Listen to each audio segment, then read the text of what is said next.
tayo sa settings. Then ngayon hanapin nyo ang accounts. Nasaan na accounts? Accounts and sync or accounts, hanapin nyo lang sa inyo. Then ngayon click nyo ang add an account. Yun. Then yan, click nyo ang Google. Yan, mag-checking info siya. Then ngayon, click nyo ang create an account for myself. Yes, lagyan nyo for myself. Then syempre, first name nyo.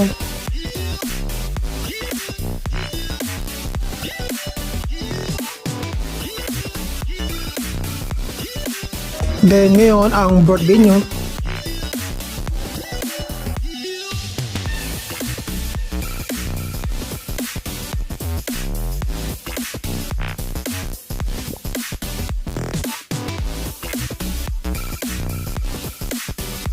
So ngayon, i-pick a Gmail address, create your account. So ngayon, nagbigay sila ng suggested email account na gagamitin mo.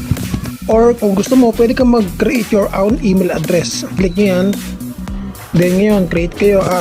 Ang lalagay ko,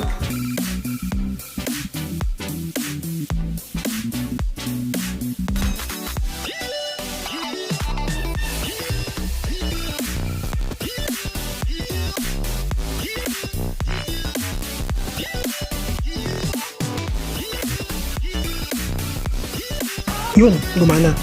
Okay, gumana siya. So ngayon, next password. Confirm.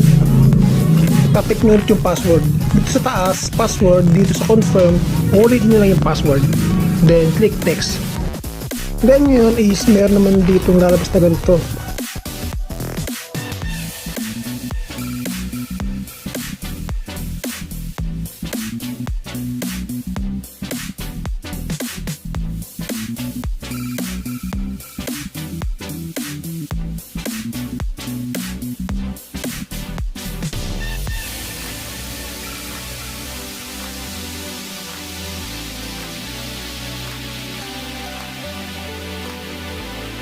Yun guys, ganoon lang kadali. Ganoon lang kadali gumawa ng Gmail account nyo yan.